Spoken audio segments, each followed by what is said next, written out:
Já está no ar o programa Nossa Terra. O programa Nossa Terra é um programa voltado para a palavra de Deus, né?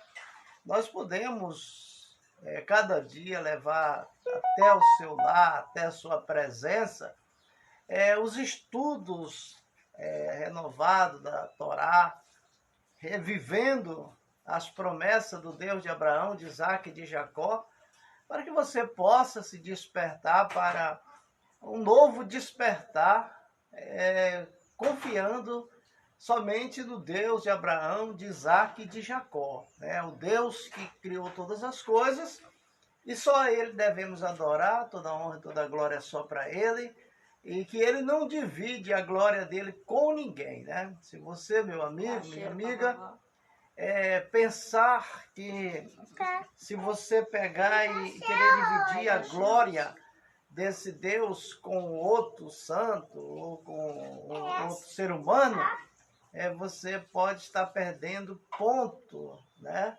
Aí no crédito com o Deus de Abraão, de Isaac e de Jacó, né? Mas para você que está ligado nessa manhã, você que é da Polícia Civil, da Polícia Militar, Polícia do Exército, Polícia Federal, Guarda Municipal, DMTU, um abraço para todos vocês, muita saúde, muita paz para vocês e para a família de vocês. Todos aqueles que fazem parte da educação das prefeituras municipal, de cada município, um abraço para todos que fazem parte da comunicação também e da saúde, né, Ruth? Shalom. Da saúde. Shalom. Um abraço a todos que trabalham aí na área da saúde, da segurança, também, e também os enfermeiros, né? Os enfermeiros, os médicos, e os enfermeiros são os batalhadores aí dessa guerra chamada saúde, né? Mas nós queremos abraçar todos vocês que estão compartilhando. Obrigado, porque a nossa audiência vem de vocês. Então, quando você compartilha, você eleva o programa a centenas ou milhares de pessoas, e isso faz com que Deus venha abençoar você, porque você está compartilhando um programa que está falando da palavra de Deus, né? Aqui a gente evita falar em política, porque é um programa de cunho religioso, onde o nosso objetivo é a expansão da palavra de Deus, é a expansão da Torá, é a expansão da Torá, as promessas de Deus, as profecias de Deus que foram profetizadas e que ainda não aconteceu, mas as que já aconteceu, foi para afirmar a nossa fé, as que está acontecendo e que ainda vão acontecer, não é isso, Ruth? Verdade. Aqui nós vamos fazer a oração do nosso livro chamado Sidor, que diz assim: Ana Becoa, rogamos-te que desates com o poder e grandeza da tua destra as ataduras do cativeiro. Aceita o clamor do teu povo, ó temido, exalta-nos e purifica-nos. Ó muito poderoso, rogamos-te que preserves como a menina dos olhos todos que defendem a tua unidade. Abençoa-os, purifica-os, outorga-lhe, com a tua justiça benevolente, continua o galardão. Tu que és o mais alto e santo, guia teu povo consagrado com a abundância da tua generosidade. Tu que és a exaltada unidade, volta-te para teu povo, que sempre recorda a tua santidade. Aceita nossas orações, ouve nossos clamores, ó tu que conheces o encoberto. Bendito seja o nome daquele cujo glorioso reino é eterno. Baruch Hashem. Baruch Hashem. Nós queremos avisar as pessoas que são seguidores da Bíblia, dos conhecimentos bíblicos, da tradição de Israel, que dia 15 agora de setembro, esse mês que está chegando aí, é o dia do Rosh Hashanah, que no hebraico traduzido para o português é o dia do Ano Novo. Nós temos aqui o planejamento judaico. Esse planejamento aqui é do ano de 2023, que é o calendário gregoriano. Agora, o calendário tradicional da Bíblia de Israel, nós estamos vivendo o ano 5.783. A partir do dia 15, agora de setembro, o calendário judaico passa a vigorar com o ano de 5.784. Esse 5.783 é de Adão até hoje, que é o calendário completo das datas que a Bíblia informa. Então, o calendário que nós vivemos hoje no Brasil é o calendário gregoriano, que tem só 2023 anos. Mas o calendário judaico é de Adão para cá, porque o judaísmo é a religião mais antiga do planeta. O judaísmo é que conta a história de Moisés, e Moisés era um hebreu, né, que foi um grande líder, e através dele Deus deu para as nações os 5 primeiros livros da Bíblia. A primeira Bíblia que Deus deu para o ser humano aqui na Terra foi entregue a Moisés, chamado de Torá. A teologia chama de Pentateuco, né? E nós, todos os dias aqui no programa Nossa Terra, nós festejamos as palavras desse livro que foi dado para Moisés, que é a Torá, dado por Deus para que a gente possa saber qual é a perfeita vontade de Deus em nossa vida, né, Ruth? Verdade. Te vê que a gente aqui a Torá, ou Pentateuco, ele começa de Adão e Eva, né? Aí, até aqui, a gente conta 5.783. A partir do dia 15 ao 16, que é o final do ano, aí já entra 5.784. De lá para cá que é contado, né? Então, Ruth, a festa que aqui no Brasil se faz dia 1º de janeiro, é chamado Ano Novo, cabeça do ano, né? Em Israel, dia 15 para 16 agora de setembro, é o Ano Novo Judaico. Então haverá grande festa em Israel e alguns confins do mundo onde tem um povo que guarda, que protege, que tem a tradição judaica, também festejarão em qualquer parte do mundo o Rosh Hashanah, que é o cabeça do ano. O que você quer? Mas, meu amigo, minha amiga, Deus, na sua essência, Ele deu as suas leis, as suas mitzvot, os rukins e os estatutos. Mas aqui nós queremos falar um pouco do restabelecimento da dinastia de Davi, que jamais cessará. Olha aqui, ó. Quando o rei de Israel estiver reinando em Israel, o que vai acontecer? Te aproxima mais do microfone, se dá no microfone. O rei de Israel, quando estiver reinando sobre Israel, então essa dinastia de Davi é a continuidade da dinastia de Davi. E isso faz com que nós, que estamos na diáspora, estamos fora de Israel, venha reconhecer quem é o verdadeiro rei de Israel. Porque já surgiu muitos, né, Ruth? Surgiu, mas não cumpriu, quer dizer, todas as profecias que o Mashiach tem que cumprir, né? Então, o rei de Israel, que virá, porque ainda Israel não pode ter rei, porque a profecia que Deus deu para Davi, que não faltará no trono de Israel um descendente de Davi, né? E aqui fala do restabelecimento da dinastia de Davi, que jamais cessará. aonde nas escrituras? Daniel 7, versículo 13 e o 14. Aonde será afirmada através do Mashiach que virá, o trono de Davi, do rei Davi, será restabelecida a dinastia. Então, o Messias que nós esperamos, Israel espera, mais de 2000 anos, é um rei que virá. Mas ele não vem como rei, ele vai nascer filho de um casal. Todos conhecerão quem é o pai, quem é a mãe do Mashiach.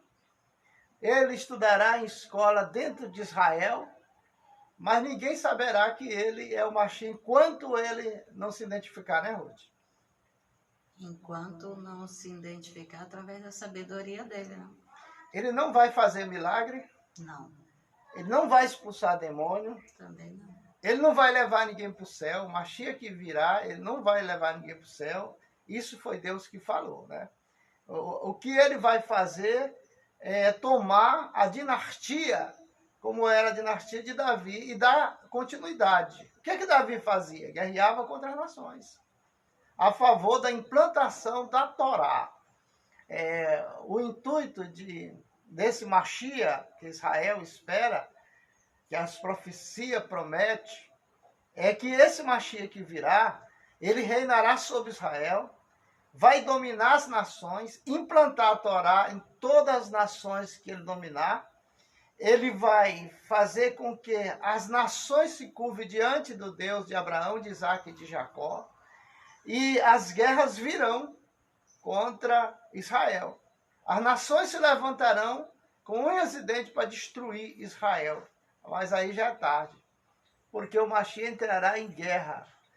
O sinal desse Mashiach aqui, quando eu falei que o restabelecimento da dinastia de Davi, que jamais cessará, aqui está dizendo que o reinado desse rei que virá, desse Mashiach que virá, a palavra Mashiach aqui é porque todo rei, para ser rei, ele tem que ser ungido.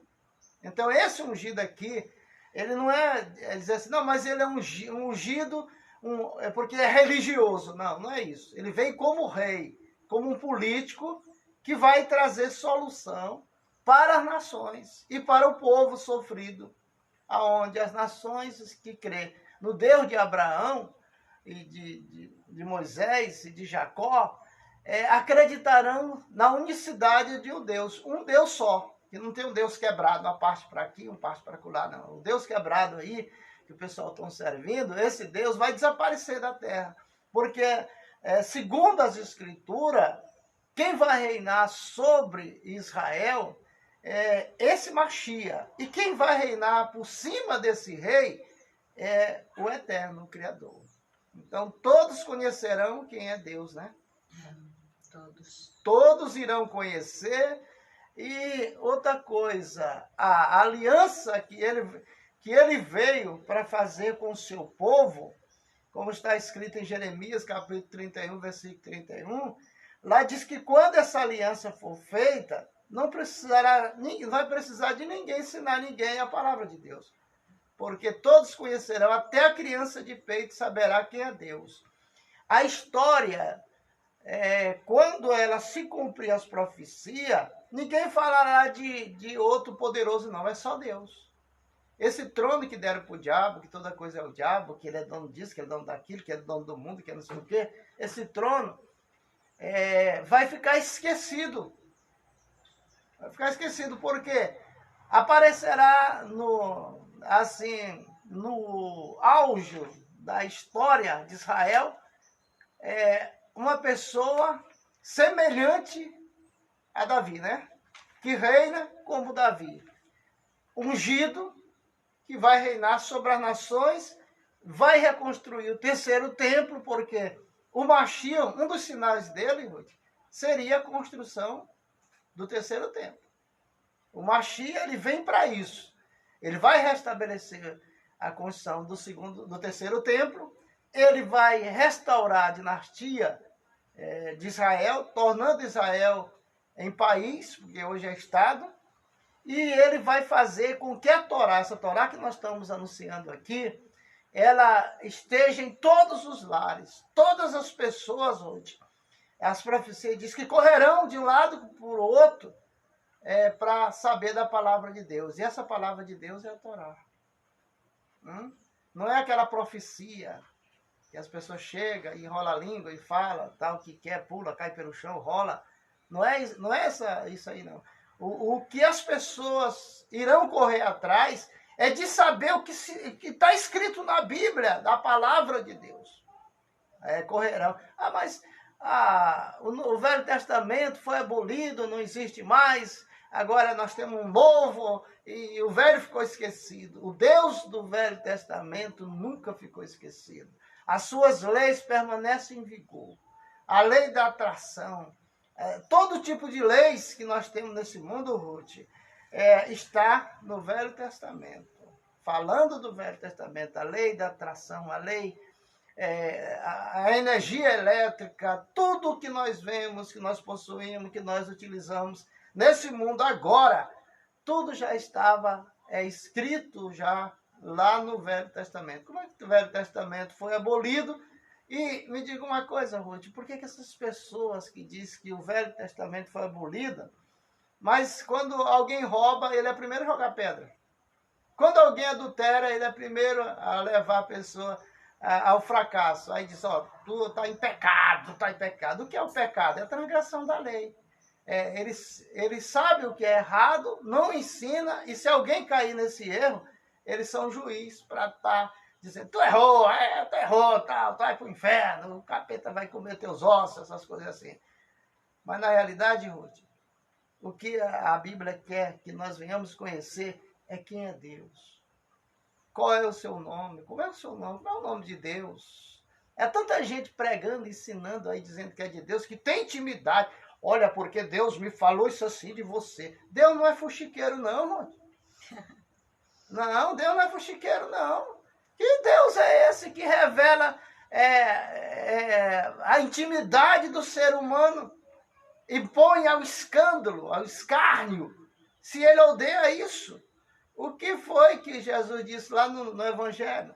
Ai daquele que ia escandalizar um desses pequenininhos. E hoje é normal.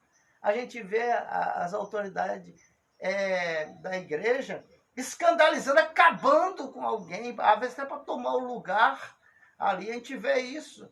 Quer dizer, estão lendo a Bíblia de cabeça para baixo. Pode reparar que esses pregadores aí, aqui nós pregamos a fartura, eles pregam a derrota. Aqui nós pregamos a shalom, a paz, eles pregam a guerra. É só metendo medo. Tem uma pessoa, não vou falar o nome dele, mas quando a gente visita ele, a gente sai de lá assim, encabulado, como é que a pessoa não evolui? Só com medo do diabo. Não, isso aqui... porque o presidente do país tal, ele que é o anticristo.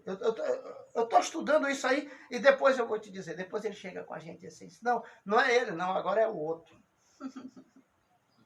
Ei, é reptiliano. A profecia da Bíblia, ela não tem mudança e nem variações. É clone. Então, existe muita gente aí sendo levado por fábulas, Ruth. Fora do contexto bíblico. Vamos pregar a palavra de Deus, dizer que Deus é Ele que criou todas as coisas, e sem Ele nós não somos nada. Vamos falar de um Deus vivo. A Bíblia diz que Deus não é homem para que minta, nem filho do homem para que se arrependa. A nossa devoção deve ser entregue a Ele. Ele é ditador, Ele é ciumento e radical. Quem é dele. Esse negócio de ficar em cima do muro, não. Eu amo Deus, mas eu amo fulano. Eu amo Deus, mas eu amo ciclano. Eu amo Deus, mas eu oro para fulano, ciclano, e depois eu oro para Deus. Ei, dentro da Bíblia não tem esse negócio, não. Ou tu é o intercessor direto a Deus, ou então tu não é nada. Porque a palavra Israel significa o quê? Direto a Deus. Você lembra que Daniel, lá na beira do rio Tigre, lá estava com 70 homens, estava com problema com os medos e os persas, e eles estavam fazendo uma vigília. E ali o próprio Daniel passou 21 dias junto com eles, em jejum e oração. Imagine só, 21 dias jejuando num lugar, no deserto, aonde ali eles estavam buscando a resposta de Deus. eles, nas orações deles, ele não pediu nem para A nem para B. Mas houve um intercâmbio. Quando o anjo desce e diz, ei, Daniel, pela tua causa foi que eu vim. Desde quando tu colocaste o joelho no chão e te humilhar na presença do Rachê, do Eterno, foi nos dada a ordem. E nós viemos atender. Só que o Medos e os persas, aqui está falando de principado, potestade, dominadores do ar, que todos os países, toda cidade tem esses espíritos perturbadores da ordem social. E aí o que acontece? Eles me resistiram 21 dias. Mas eu pedi a Gabriel, e eu pedi a Deus, e Deus mandou Gabriel. Gabriel veio me ajudar nessa batalha. E aí eu estou aqui. Então, por tua causa eu vim. A gente vê aqui, como eu já vi em vários lugares, pessoas dizendo, a sinagoga está assim, a igreja está assim, eu que não vou pagar o preço, o pastor ficar lá na igreja ou na congregação só sentado. Aqui a gente vê Daniel, que ele era o quê? Apenas um profeta. E ele intercede pela nação, pelo povo, mas ele não foi esperar pelo sacerdote, porque diz assim, o que você tem que fazer, outro não vai fazer por você não. Se o Eterno te mandou, a responsabilidade é sua. Não é o pastor, não é o dirigente, não é o sacerdote, mas ele mandou você.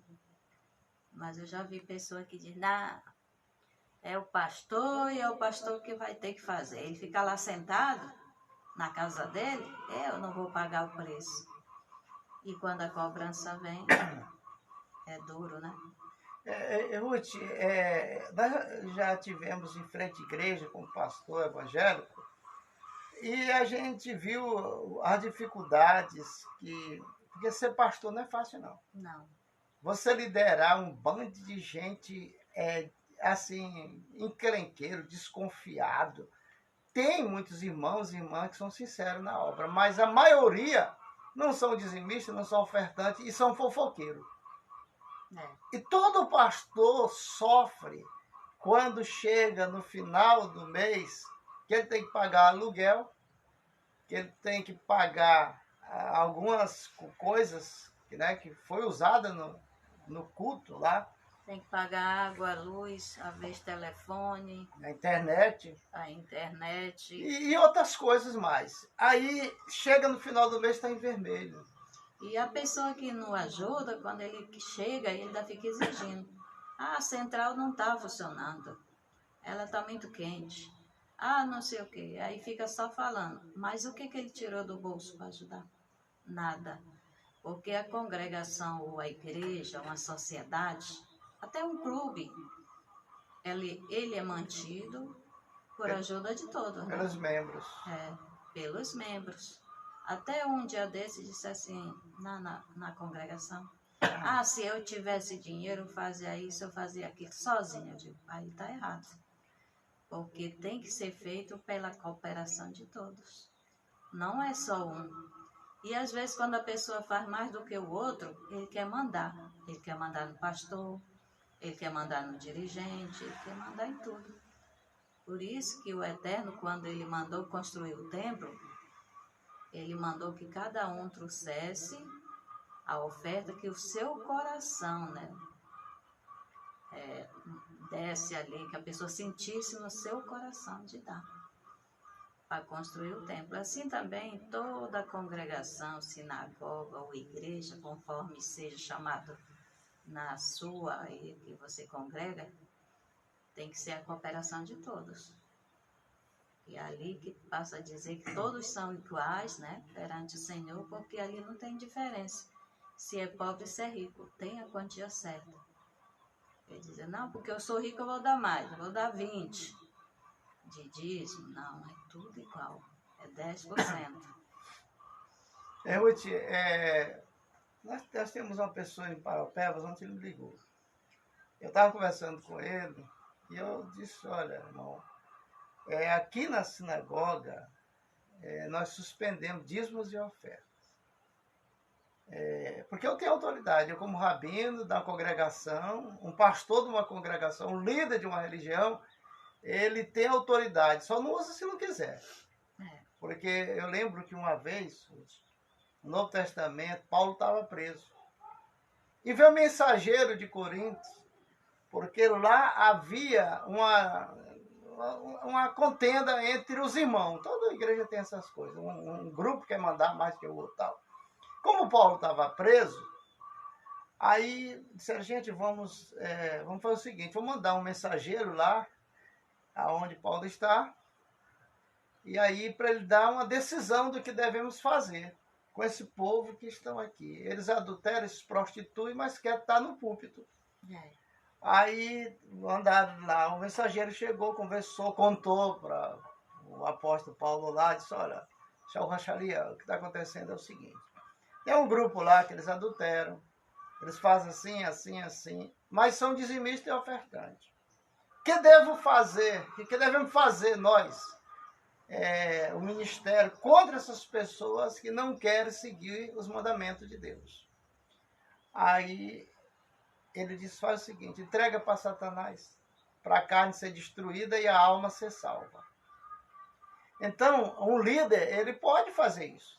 Ele pode fazer. As pessoas brincam com o líder, avacalham o líder, e não sabe que ele pode ser de qualquer religião. Há um egrégor que está apoiando ali, protegendo aquele líder. Aquele que se levanta, mesmo sendo fiel a Deus, contra aquele líder, ele pensa que ele está agradando a Deus, ele está se enterrando. Porque além dele ser castigado por Deus, a família também será amaldiçoada. Não mexa com o líder. Se tu não puder ajudar, então fique calado. Mas ajude, porque um líder, seja de qual religião for, você vê, a gente vê, nós já tivemos em nossa casa, quando a gente era pastor, casal que vem de Belém, às vezes vem para pregar aqui em Marabá, nas congregações, e eles, quando dava 3 horas da manhã, botava a cara no pó, levantava 7 ou 8 horas da manhã, daquela oração. Aí é uma pessoa que não ora, uma pessoa que é fofoqueiro, que Deus já odeia fofoqueiro. Aí vai querer atacar um líder desse com suas palavras nojentas. O que acontece com essa pessoa? Porque no mundo espiritual só vence o mais forte, Ruth. Os mais fracos, esses fofoqueiros, esses que não tem, quando vem a tribulação contra ele só faz assim, olha por mim. Eu andei 5 anos ou mais com um pastor lá no Goiás, eu andei pregando, e ele nunca viu eu pedir oração. Nem tu pedir oração a ninguém. Tivemos nossas dificuldades tudo, mas nós não pedimos oração, porque quem tem que orar é eu, não é os outros virem orar por mim. E se a pessoa estiver pior do que eu, aí vai ficar pior para mim. Tem pessoas que você não sabe a vida dele e você pede oração. E de vez de você ser abençoado, você é amaldiçoado. Porque já aconteceu comigo. Eu não pedi, mas eu estava numa casa onde estava orando. Quando eu vi a mulher, botou a mão sobre minha cabeça. E de lá eu saí ruim. Porque, Ruth, uma vez, a gente estava no terreiro de Macumba, ali na Folha, no quilômetro 11, próximo Morada Nova, há muitos anos. E ali a gente estava assistindo lá o trabalho, convidaram a gente para ir lá, e nós fomos. Aí tinha uma pessoa que foi junto comigo. Quando uma pessoa lá pegou um espírito, aí segura, e o espírito não queria parar. E aquela pessoa pular para um lado para o outro. Aí veio uma mulher de lá, agarrou nos braços, nas mãos desse homem endemoniado, botou a cabeça, bem na cabeça dele, puxou o espírito para ela. Aí já foi a mulher que começou a pular e gritar. E tudo. O que aconteceu ali? Houve uma ligação. Ela puxou para ela. Ela puxou para ela aquele espírito. Quando você pede oração para alguém que está em pecado, em adultério, prostituição, dessas pessoas que oram pelos outros que não é casado. às vezes está em prostituição, está em adultério, aí você, não é todo dia, mas tem um dia que ela está possessa. Aí você vai e pede oração, ela vai botar a mão na tua cabeça. Ela já transferiu para você aqueles espíritos que perturbavam ela. Depois, não é logo não, depois que você vai sentir uma bala daquilo. Então, é chamado ligação. É quando alguém bota a mão na cabeça do outro, aí o espírito passa para aquela pessoa, porque ele puxou. E quando você... Ou então colocou, né? Quando você vai num vaso sujo, a sujeira que está nele, naquele vaso, nele ou nela, passa para você. Então, por que o judeu não pede oração, ficar pedindo oração? Ore por mim. Não. O que o judeu faz? Ora salmos. Obedece. Nós temos o Sidu aqui, que é um livro de oração. Para toda ocasião, tem a oração aqui. Nós somos preparados na palavra. Porque, Ruth, preste bem atenção no que eu vou falar agora. Você quer viver sem pedir oração para ninguém e ser vitorioso? Obedeça o mandamento de Deus. É isso aí. Quem obedece o mandamento de Deus, não tem como Deus castigar. Nem o diabo pode tocar. Como é que o diabo vai tocar em alguém que está no nível de santidade? No nível de santidade, ele conhece. Como é que o diabo vai tocar em alguém que sabe o nome do Eterno, que sabe o nome do Criador em hebraico? Quem é que ora em hebraico para o bicho tocar? Não tem como ele tocar. Por quê? Porque é vaso escolhido do Deus vivo, né? Ah, não, mas aquela irmã ali é assim de gente na casa dela, né? Aí, vamos lá orar? O que a Torá nos ensina? O que é que o Talmud nos ensina? Se alguém te convidar para ir em tal lugar, receber oração ou profecia de outro Deus que não seja o Eterno, não vá não. Porque se você for, você está envolvido já na sujeira espiritual. Mas, Ruth, aqui é uma profecia que diz assim: não haverá fome no mundo. O que é que se prega aí? Prega fome. Só fome. Os pregadores da mentira ficam pregando aí só guerra, fome, confusão. O que é que diz o Velho Testamento? Não haverá fome no mundo. Aonde nas Escrituras? Ezequiel 36, versículo 29 e 30. Quer dizer, por que Deus vai fazer com que esse mundo... por exemplo assim, Deus tinha um projeto de reconstruir a terra para que fosse um paraíso, aonde haveria fartura e tudo que ele quisesse ia acontecer. Mas, como ele deu livre-arbítrio para o ser humano, você faz o bem ou faz o mal. Faz o bem, eu te abençoo. Se fizer o mal, eu te amaldiçoo. Aí o que acontece, Ruth? Então, toda desgraça que tem no mundo, a fome, a guerra, a peste, a doença, essas coisas, tudo quebra dos mandamentos de Deus. Tudo. Aí a fome haverá no mundo. O pessoal está escondendo aí tipo de grão de todas as nações no lugar, no deserto, porque quando haverá fome no mundo não vai acontecer isso.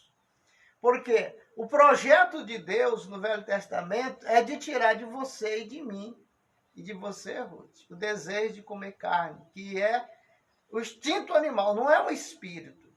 Esse instinto animal entrou na época do pecado de Adão e Eva. E tem pessoas que dizem assim, não, mas alguém morreu para pagar todos os pecados do mundo. Pagou? Não. O pecado continua? Continua. Você é um pecador, eu sou um pecador. Agora, não, mas eu sou um pecador remido. Remido de quê? Se você é um pecador, quando te trata de pecador, você tem pecado. E o pecado de Adão e Eva, Ruth, jamais foi apagado daqui da terra. Só quando o Eterno vier, que perdoar esse pecado, vai tirar, eu estou falando do Criador, estou falando do homem não, vai tirar o instinto animal, aí nós que estivermos vivos, vamos perder o interesse de comer carne. Então, como nós já falamos nos programas, todas as frutas e verduras e legumes, dentro do mês já estão produzindo. Todas, sem exceção. Você planta uma castanheira, sabe quando é que tu vai comer castanha dessa castanheira que tu plantou hoje? Daqui a 20 a 25 anos. Nessa data em que Deus determinará para as plantas, verduras e legumes, você planta com 30 dias, você estará comendo castanha daquela castanheira que você plantou. É milagre ou não é? É o Deus verdadeiro ou não é? Alguém prega isso, que vai acontecer isso? Mas está nas escrituras. Por que que não pregam? Porque as pessoas têm o Velho Testamento como um Velho Testamento. E para Deus não existe Velho Testamento. Existe a primeira aliança. Baruch Hashem, nós vamos agora para a Torá? Vamos. Vamos para a Torá, porque a Torá é que é o negócio. Nós vamos para a porção semanal Kitavô. Parece que foi ontem que nós estudamos isso, né? Mas é de ano em ano que a gente estuda essa paraxá, né? Nós vamos para o Kitavô, 26. Kitavô, capítulo 26. É a porção 50. 50 sábados, né? Muito bem. Pode afiar aí. Nós vamos... 50 sábados já passou esse ano. Baruch Hashem. Mas é do ano passado para cá, né, Ruth? Não é só desse ano. Porque o ano judaico é diferente do ano gregoriano, desse que nós vivemos. E a gente vê que a pessoa que estuda todo sábado, ele está fazendo tipo uma corrente, né? Porque todo sábado ele está estudando. Ele não falta nenhum. Todo sábado ele está na sinagoga ou na casa de estudo. Segundo a tradição judaica, diz assim, quem estuda a Torá todo sábado cumpriu toda a lei, mesmo que ele não conheça. Você vê que sábado passado um irmão, ele foi entender a vida dele e o pecado que está na vida dele, sem a gente falar. Ele descobriu, então eu estou em pecado? Sim, está em pecado. Não vamos dizer qual é o pecado. Mas a Torá, quem estuda ela, a Torá é viva, Ruth. Ela fala com a pessoa sem necessitar o homem abrir a boca. Ruth, está acontecendo ainda. É um caso interessante.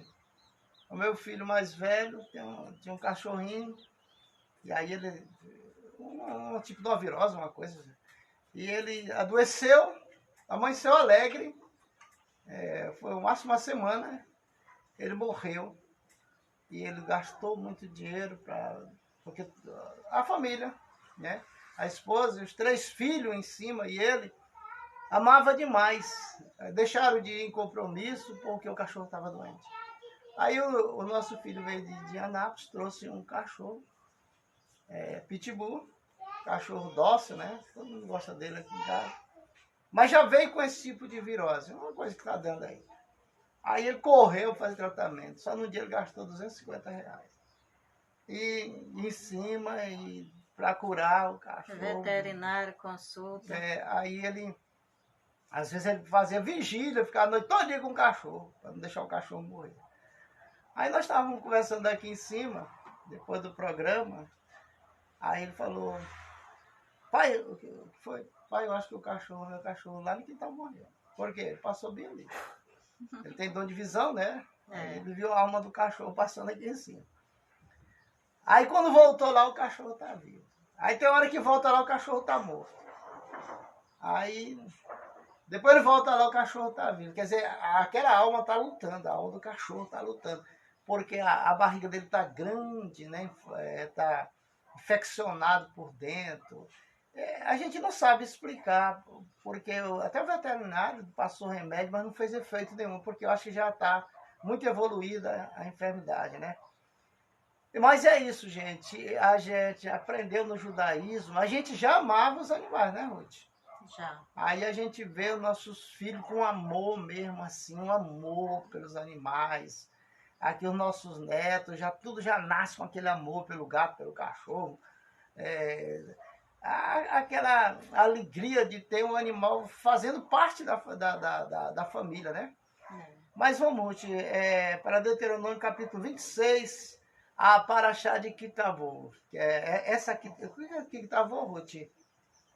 Toda paraxá tem um nome, né? Tudo. Então, esse Kitavô é a significa a energia que de domingo até sábado, 6 horas da tarde de sábado que vem, essa energia está circulando no mundo. Em todos os países, todas as cidades, em todos os lugares, é essa energia do Eterno chamada Kitavô, para que as pessoas estudem a Torá. Essa paraxá que nós vamos começar fala das entrega das primícias, né? Coisa que o povo esqueceu. E quando dá, dá com tristeza, dá porque dá, outros dá para se aparecer, se mostrar. Mas aqui nós vamos ver a diferença daquele que dá com alegria, né? Diz assim, capítulo 26, versículo 1. Quando entrares a terra que o Eterno teu Deus te dá por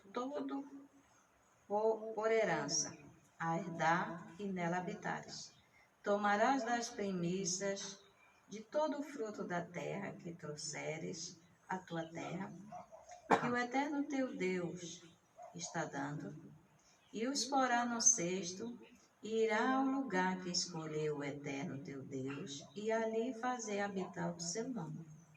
E virá o sacerdote que estiver naquele dia, e lhes dirá: declaro hoje ao Eterno teu Deus, que manifestou-lhe a minha gratidão.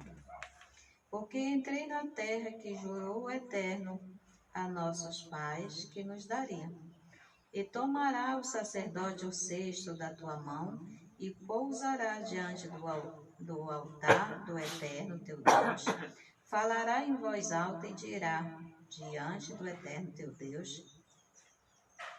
Labão, o arameu, quis fazer perecer o meu pai. E este desceu ao Egito e peregrinou ali, com pouca gente. E ali veio a ser nação grande, forte, numerosa, e nos trataram mal os egípcios, nos afligiram e nos puseram duros trabalhos. E clamamos ao Eterno teu Deus, ao Eterno Deus de nossos pais. Volta aí, senão foge do assunto. E quando entrares a terra que o Eterno teu Deus te der, ou te dá, para herança, herdares, e nela habitareis. Tomará da primícia. E Ruth, aqui, você vê uma coisa, o Eterno, se não houver profecia, o povo se corrompe. Aqui uma profecia que Deus está dando para o povo israelense, o israelita na época, o povo hebreu. Ele diz que vai dar uma terra para eles. Aqui ele diz assim: quando entrares na terra que o Eterno teu Deus te dá, né, por herança e herdares, e nela habitareis. Ali tirai a primícia, quer dizer, a pessoa nem recebeu a terra, nem habita naquele lugar, nem plantou nada e nem tem fruto para arrecadar. Aqui, o que é a profecia? Para que é que ela serve? Para que o povo de Deus esteja de acordo com a palavra de Deus. Então, quando você chegar na terra, lembrar, Deus deu essa terra para nós. Vamos construir o nosso lar, né? Construir a casa de estudo, que é para estudar a Torá. Aí vamos cuidar do quê?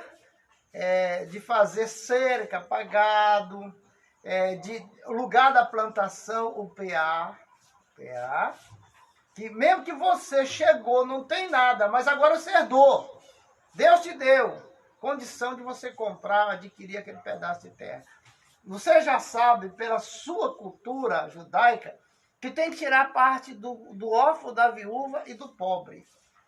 No judaísmo, um judeu, ou participante do judaísmo, que é inteligente, que obedece a Deus, não precisa se estar falando de dízimo para ele, não. E nem de oferta, e nem de caridade. Ele sabe que isso é obrigação de cada um. Né? Aí o que acontece, Ruth? O Eterno diz, tira da primícia. Ele não está pedindo aqui dízimo. Veja bem como como Deus trabalha com uma matemática perfeita. Por que Deus pede a primícia daquilo que tu vai adquirir e plantar para ele. Deus está pedindo para ele a primícia, o primeiro fruto, o primeiro cacau de uma planta lá, de uma árvore de cacau. Primeiro maduro que você tirar, aquele não é seu. De quem é? Do Eterno. Vai lá no outro, aí tira o primeiro, esse aqui é do Eterno. Você tirou a primícia para o Eterno, o resto lá, tudo é abençoado. Aí depois que você vai tirar disso. Mas essa primícia, Ruth, o que você faz com a primícia da minha produção de laranja? O que eu faço? Ele disse que tem que levar ao sacerdote. Levar ao sacerdote. O que é primícia? Deus está cobrando a primícia aqui de um povo dele, só o povo dele paga a primícia. O povo que não é de Deus, ele não sabe nem o que é primícia, né? Eles se atrapalham, não sabem o que é dízimo, não sabem o que é oferta. E o povo, hoje em dia, precisa parar para ouvir a sua liderança e deixar de ouvir muito a internet. Aqui, né? Tem muito filho de mãe solteira aí, acabando com os pastores, chamando de ladrão daquilo, mas não dá um centavo para consertar um banco da igreja. Mas vamos aqui, Ruth. Vamos ver o que é essa primícia. A primícia, ela é tirada, o primeiro fruto é tirado para o Eterno. Então, eu vou no pé de laranja, vou tirando a primeira laranja, eu tenho 2.000 pés de laranja. Então, cada laranja que nascer no pé, aquela primeira madura é do Eterno. Então eu coloco nas caixas, aí vou levar lá no sacerdote, que para o evangélico é o pastor dele. Eu vou levar para o sacerdote. Chego lá, aí com aquela primícia. Aí falo assim, Rabino, isso aqui é a minha primícia. Se você falar para certo pastor aí que é primícia, ele não sabe o que é. Ele acha que é dízimo, a mesma coisa, é oferta para ele. Mas ele não entende. Se estudar, entende. Aí o que acontece? Aqui é a primícia. Essa primícia não é o dízimo. Se você der só essa primícia, você não tem prosperidade, não. De jeito nenhum. Aí o que acontece? Você entrega ali, aí assiste a oração, corpo presente. Eu estou entregando na presença de Deus e dos anjos que estão aqui em volta. O líder faz a oração, me abençoando, e eu volto e vou continuar a minha colheita. Aí vou tirar o bruto. Do bruto eu vou tirar o quê? Agora, o dízimo. Vou tirar da minha laranja o dízimo e levar lá na minha sinagoga, ou se eu sou cristão é na igreja, e entregar para o padre, ou para o pastor, ou para o rabino, o dízimo. E ali, Ruth, eu espero a oração. Porque se entregar dízimo e não tiver oração, você não está fazendo nada. Como é que se faz no judaísmo? Alguém vem entregar um dízimo, a gente ora que aquilo é dízimo. Se a pessoa, não, eu vou dar isso aqui de dízimo. É dízimo? Isso aqui é oferta. O líder tem que conhecer o que é dízimo e o que é oferta, para explicar para a pessoa. Porque tem gente que dá uma esmola na igreja e acha que deu um dízimo. Esmola, Deus não aceita. Ele vai te amaldiçoar. Vai lá com as moedinhas querendo prosperar. Não prospera não, ele te amaldiçoa. Ele sabe o que tu tem. Só quem sabe que nós temos de bens é Deus. Né? Então, o que é? O texto bíblico aqui quer falar.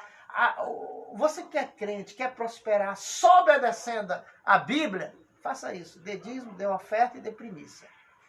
Aí, Ruth, o que acontece? Quando eu dou a primícia, entrego lá para o pastor, para o padre, para o rabino, para o sacerdote, aí o que acontece? Existe uma porta, Ruth, chamada dízimo, existe outra porta chamada primícia. Quando eu dou a oferta de primícia, a porta da primícia, ela é fechada para o devorador, cortador, migrador e destruidor. Quando eu devolvo o dízimo, o que acontece? A Bíblia diz que a porta é fechada para o cortador, migrador, devorador. E Deus ainda diz lá em Joel 2, versículo 25, meu exército que enviei contra vós. Eu repreenderei, eu vou restituir tudo que tu perdeu. Isso é bíblico.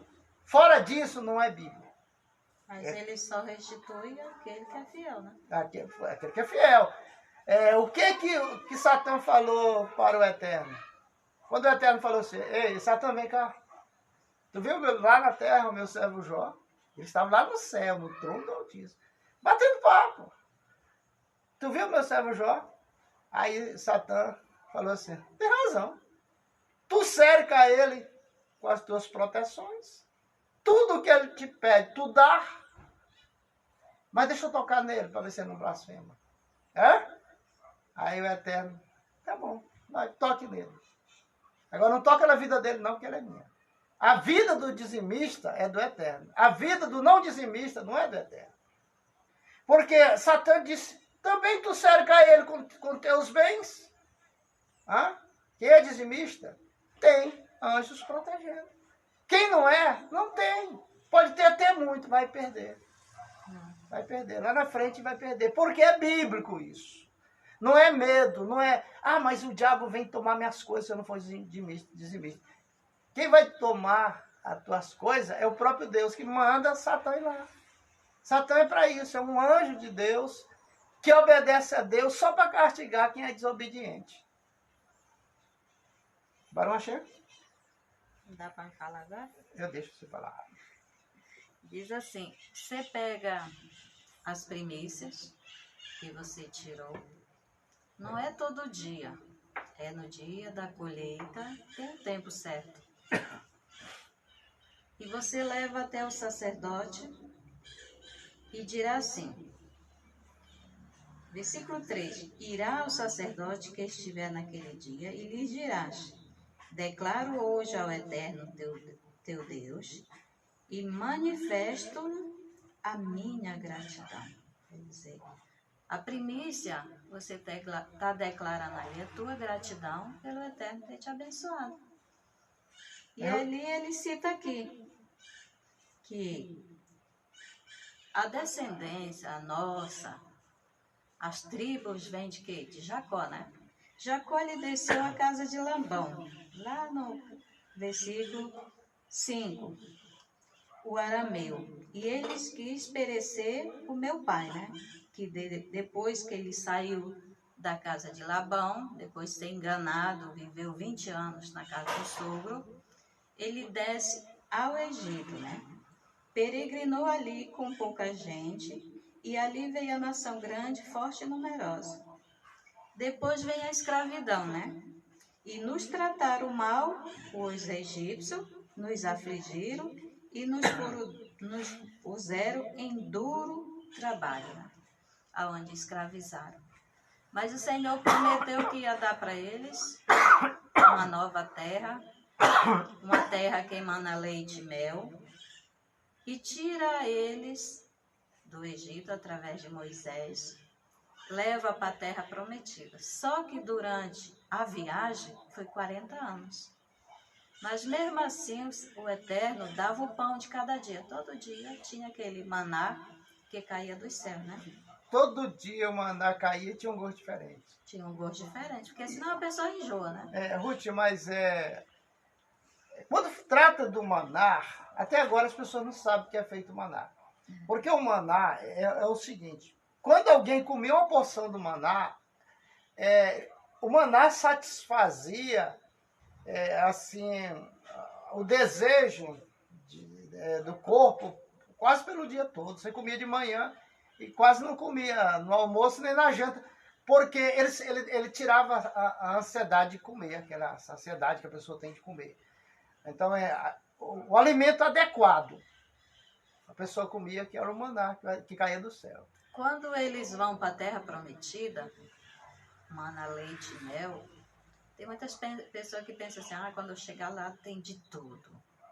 Não. Estava a terra lá. O Senhor dividiu, através de Moisés, as terras para cada tribo.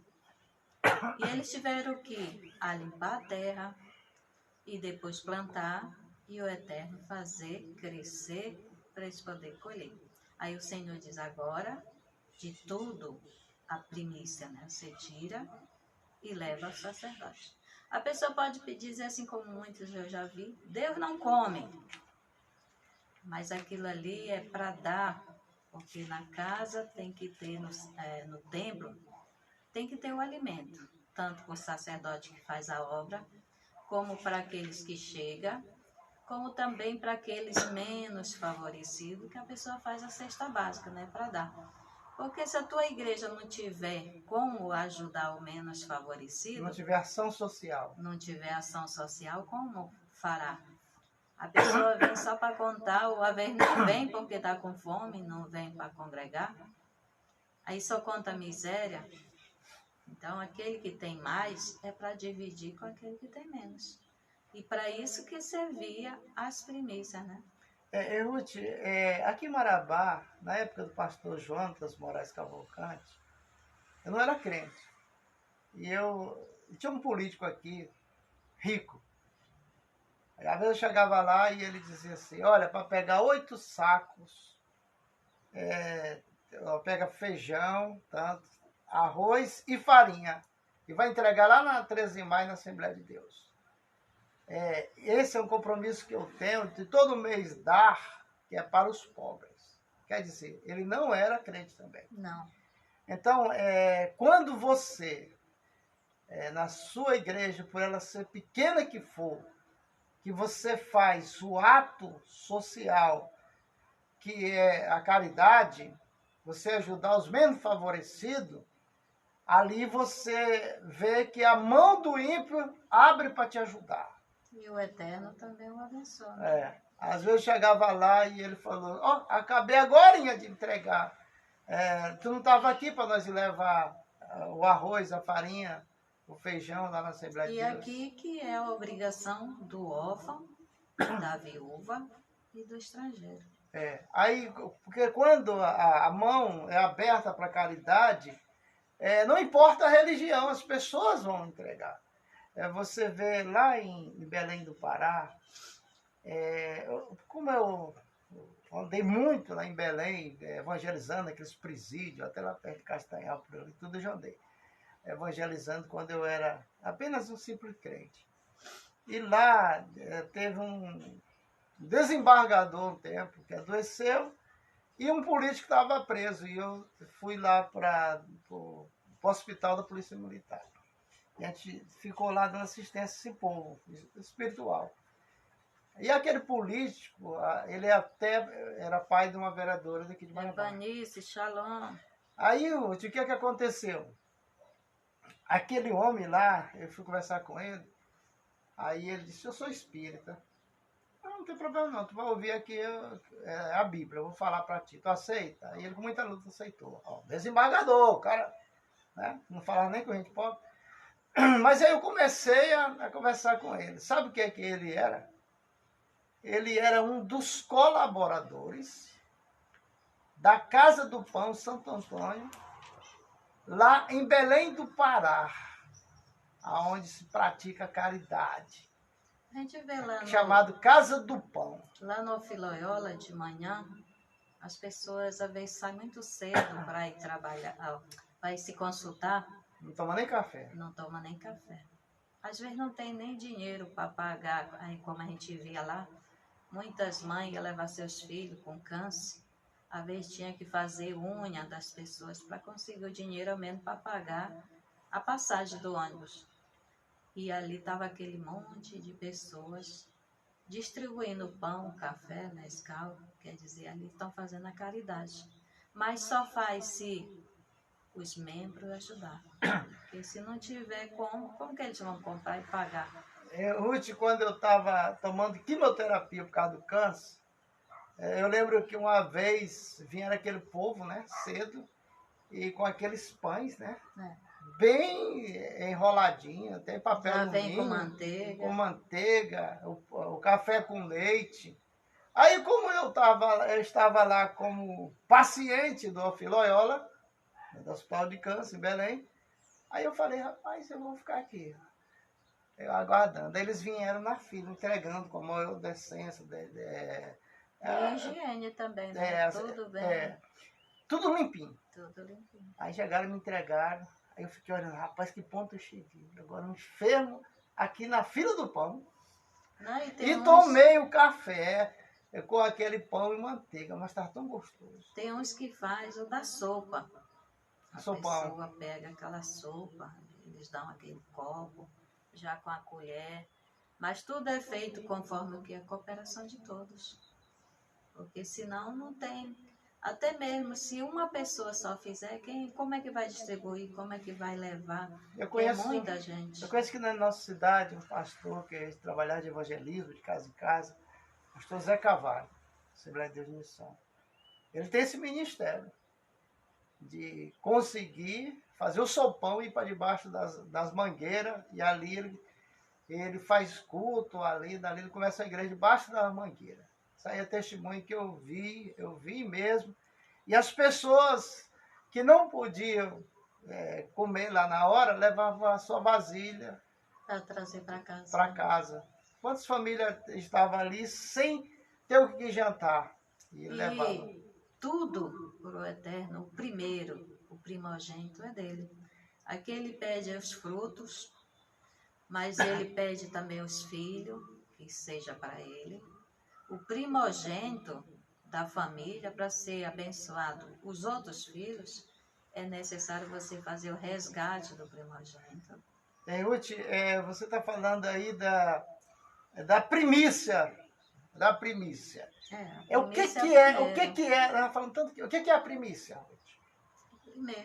Primeiro. Mas o que é para Deus e para o sacerdote, o pastor, o padre? O que é a primícia?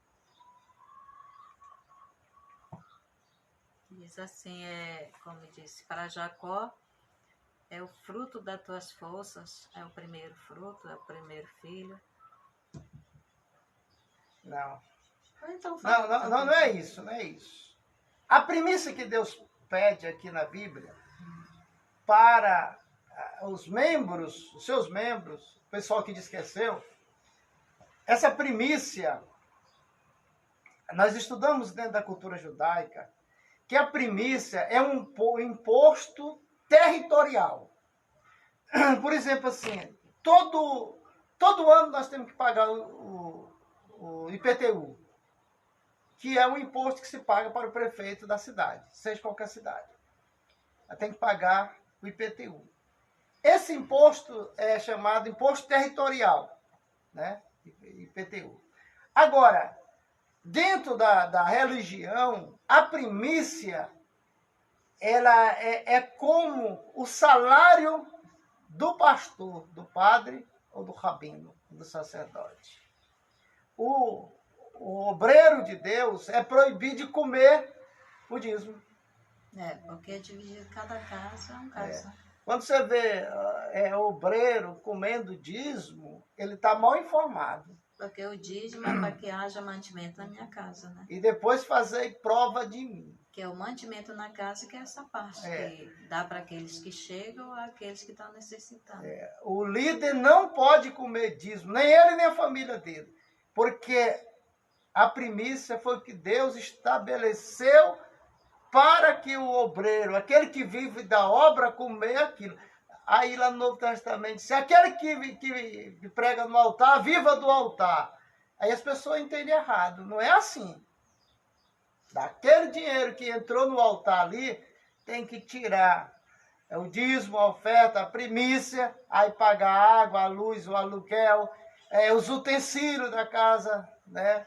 Da congregação, tudo isso aí. Agora, primícia é porque as pessoas não se atentam para a matemática bíblica. Mas como no judaísmo, tudo que a gente fala dentro das letras hebraicas, né? Você viu ontem, eu peguei um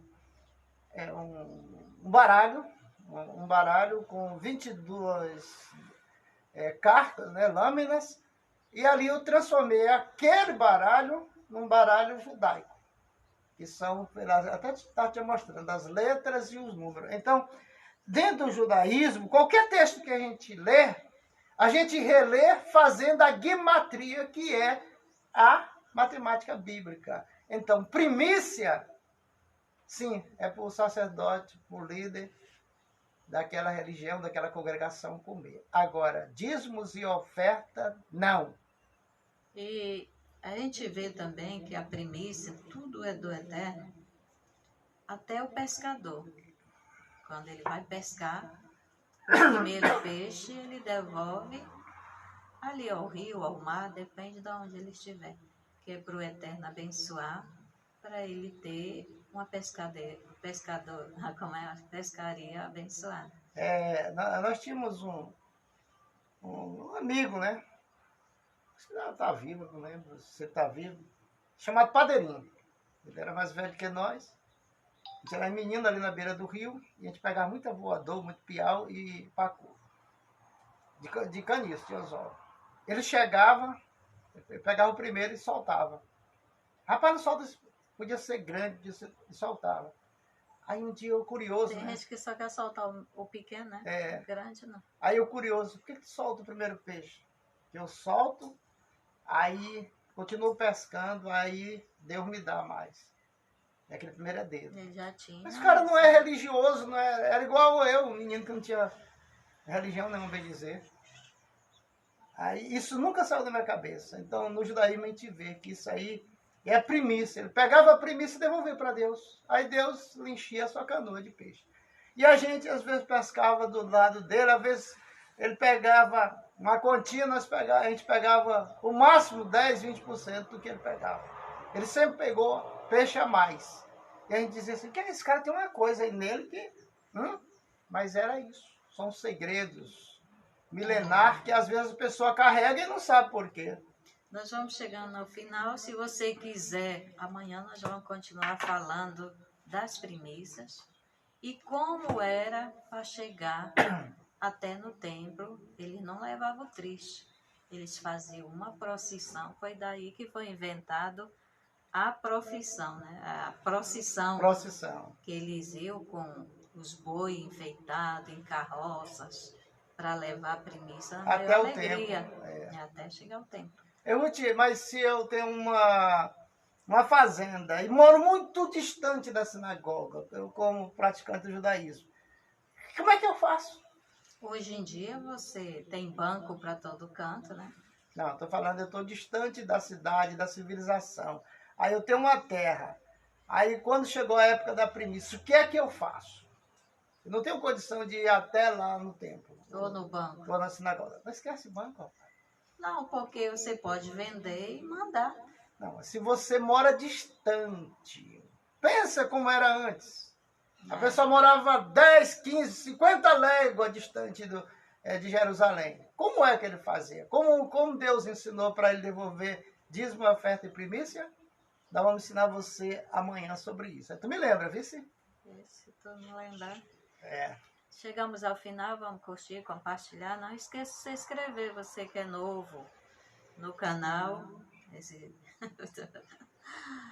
Aí, até amanhã, e aí nós vamos continuar falando sobre primícias, primeiro, fruto, primogênito, tudo é o primeiro. Se você quer ser abençoado, né? A prosperidade... E os filhos também, Ruth, vem através do primogênito. A prosperidade concreta do ser humano é quando ele obedece a palavra. É verdade. A primícia, Ruth, se perdeu com o tempo entre as guerras, as correrias, caverna, mata o judeu, porque tudo isso está dentro, todos os segredos que nós falamos aqui dentro do programa é que nós captamos, estudamos e aprendemos dentro da cultura judaica.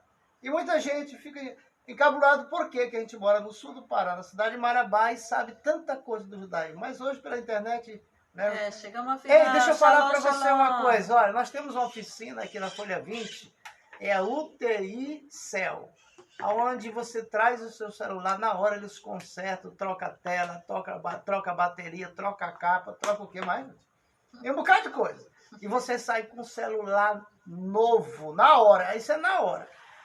Mas eu quero avisar, assim, para as pessoas daqui da cidade de Marabá, que deseja ir para Israel, 2024 vai sair uma caravana daqui do Brasil. O nosso rabino, que é o líder da Academia de Moisés em Israel, ele vai conduzir essa caravana. E segundo eu vi, o preço é R$3.100 e parcela em 12 vezes, né? Aí eu com minha esposa, nós estamos planejando em 2024 fazer essa viagem com o Rabino Rony, porque você vai, lá, ó, lá tem abrigo para a gente ficar. Abrigo não, abrigo é para pobre, nós somos ricos. A gente vai, lá tem um lugar, por exemplo, assim, tem um lugar onde fica, quando a pessoa é solteira, onde fica só as mulheres, fica só os homens, quando é casal. Então lá tem alojamento, tudo por conta da viagem. E tudo propriedade da Academia de Moisés, que eu estudo nela há 3 anos. Eu vou ver ela física dentro de Israel. Porque nós, tudo que nós aprendemos aqui, nós aprendemos aqui em Belém, né, Ruth? E é bom porque você viajar com uma pessoa que é de Israel, de lá mesmo, conhece cada pedaço de lá, sabe aonde te levar, porque a Bíblia ela foi escrita, ela foi dada ao povo de Israel, né? O povo egípcio. O pastor Jonatas, foi o primeiro pastor nosso, ele foi a Israel e ele contava para mim a dificuldade, por causa da idade, né? Que ele teve de subir o Sinai. Ele subiu o Sinai. O Guido Mutran também, que foi diretor da rádio, foi vereador, e já faleceu, ele disse assim para mim, que dormiu lá no Monte Sinai. Quando acorda com o sol. Quando ele acordou, o sol vinha com uma claridade que ele disse, rapaz, eu acho que eu morri, eu já estou no céu. Mas era o sol que estava nascendo atrás do Sinai. Então, são muitas maravilhas que tem em Israel, que você precisa conhecer, né? Que você tem curiosidade. Porque é bom você ir com uma pessoa que viva lá, né? Que ele conhece cada ponto para nos levar. Não, e lá nós temos muitos professores. O meu professor de hebraico, ele é um brasileiro. Ele foi para lá, né? Uma lá tem vários, né? Essa instituição de Moisés lá, que é a academia, tem vários brasileiros lá. Então você não vai ter dificuldade, porque o hebraico, lá você vai falar, se você vai falar em português, mas tem o inglês, tem o hebraico, tem o espanhol, e tem também o índice, que é aquela língua que os judeus trouxeram da Europa e implantaram há pouco tempo dentro de Israel. Então a parte dos judeus fala índice, né? Mas você não vai ter essa dificuldade de tradutor, porque terá sempre um tradutor com a gente lá dentro de Israel. Porque os próprios professores, né, eles ensinam o hebraico, mas também eles falam português. Aí se eu chegar lá em Israel contigo e tu botar o pé no chão e dizer assim, não sai mais daqui. Porque quando você entra em São Paulo, o Rabino Moshe Mescani, ele falou assim, Cavalcante, quando a gente entra ali em São Paulo, no avião que a gente vai viajar para Israel, para Tel Aviv. Rapaz, a gente já sente o clima espiritual lá de Israel. Tem muita gente que não quer voltar, não. Aquela Aline, Israel com a Aline, ela foi, ainda menor de idade, ela foi para estudar, né? E ela hoje tem família, casou com um rabino, né? De Israel, faz esse trabalho maravilhoso aí. Tá na internet, Israel com a Aline. Você ali, você conhece muitas partes de Israel através daquela jovem, né? Hoje ela é uma senhora casada. Mas, meu amigo, a gente vai falar aí dentro do programa, durante o tempo aí que a gente vai passando. Se for da vontade do Eterno, você vai com a gente para Israel, em 2024, né? Conhecer as Terras Santas, atravessar o Mar Vermelho, atravessar o Rio Jordão. O pessoal, Rio Jordão, um riozinho pequenininho, rapaz. O Itacaí não é maior do que ele. Mas abençoado. Para você, abençoado, fique na paz. Evanilson, um abraço para você, para o Chicão e também para todos que estão ligados com a gente aí, como Célio Miranda, né? Paulo Roberto, Jorge Belich, ali o João Freitas da Rede TV, muita gente ligada com a gente aí. Um abraço para todos vocês e sua família. Mas hoje é segunda, né? Hoje é dia de recomeçar. Tenha um bom dia para você que está assistindo agora, para você que vai assistir à tarde, uma boa tarde, e para você que vai assistir à noite, uma boa noite. Mas fique ligado aí na programação do programa Nossa Terra. Shalom!